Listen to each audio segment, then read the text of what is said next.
σχολείο μας φέτος γιορτάζει 95 χρόνια, μια πολύ σημαντική χρονιά για μας. 95 χρόνια παράδοση και πρόοδος στην ιατρική εκπαίδευση. Όραμά μας να προσφέρουμε στους μαθητές μας την καλύτερη δυνατή υπηρεσία εκπαίδευσης. Μαζί με τους καταξιωμένους εκπαιδευτικούς μας, δίνουμε στους μαθητές μας και στους γονείς μας μια πραγματικά διαφορετική εμπειρία στη σχολική του ζωή. Η τεχνολογία είναι άλλο ένα εργαλείο για να αλλάξουμε τον τρόπο που κάνουμε εκπαίδευση. Τον τρόπο που λειτουργούμε στην τάξη, αλλά όχι μόνο στην τάξη, αλλά και έξω από την τάξη. Είναι ένα δυναμικό εργαλείο το οποίο μπορεί να δώσει στα παιδιά μας τις φοβερές δυνατότητες να ανακαλύψουν τον κόσμο με ένα διαφορετικό τρόπο.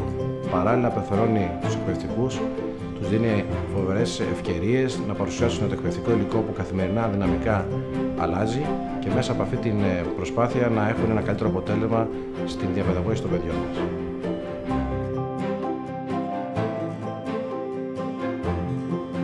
Η πραγματικότητα και αυτό που βιώνουμε είναι το 2007 που έχουμε εισαγάγει το εκπαιδευτικό μοντέλο 1/1, δηλαδή κάθε μαθητής στο δικό του μαθητικό υπολογιστή.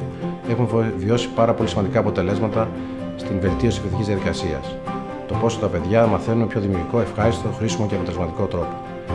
Τη φετινή χρονιά οι μαθητές τετάρτης δημοτικού πήραν τα iPad και είδαμε μια πολύ πιο εύκολη διαχείριση πληροφορίας, μια πιο δημιουργική αντιμετώπιση του σχολικού περιβάλλοντος, πραγματικά ενθουσιασμένοι μαθητές, ενθουσιασμένοι δάσκαλοι και επίσης και γονείς που βιώνουν τα παιδιά τους να διαβάζουν και να μαθαίνουν με έναν πολύ διαφορετικό τρόπο, έναν πολύ πιο αποτελεσματικό τρόπο.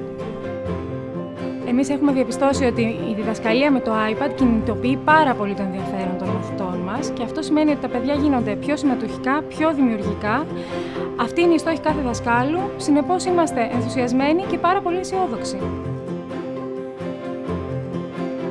Οι γονείς και παιδιά είναι κατενθουσιασμένοι. Οι γονείς έχουν δει ήδη στην πράξη την αξιοποίηση του υλικού μέσω του iPad και τα παιδιά απλά είναι ευτυχισμένα γιατί το σχολείο εναρμονίστηκε πλέον με τη ζωή τους. Τα παιδιά ούτως ή άλλως έχουν τεχνολογία στη ζωή τους και αυτό που τους ενδιαφέρει είναι και το σχολείο να μην είναι αποκομμένο από τη ζωή τους.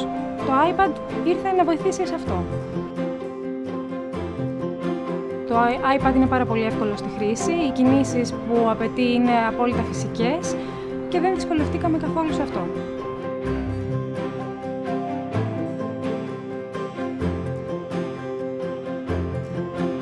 Κύριο μέλημά μας σε αυτή την προσπάθεια ήταν να προκαλέσουμε όσο το δυνατόν το ενδιαφέρον των μαθητών μας, έτσι ώστε να αξιοποιήσουν ή να καλλιεργήσουμε ικανότητες του 21ου αιώνα.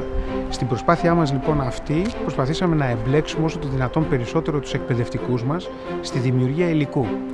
Στο καινούριο οικοσύστημα που χρησιμοποιούμε και αναπτύσσουμε με το iPad, προσπαθήσαμε να ξανασχεδιάσουμε και να εμπλουτίσουμε το εκπαιδευτικό υλικό.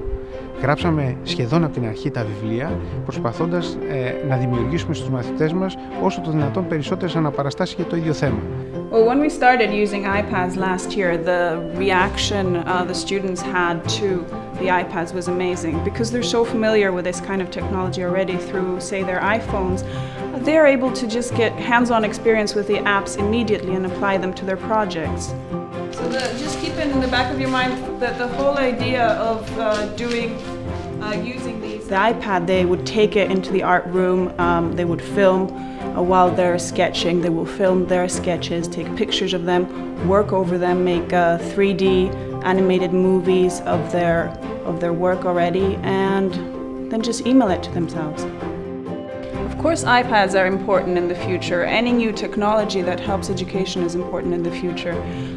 Of course, it has to be well thought out and used in a mature way that it will actually benefit the students. I'm all for iPads.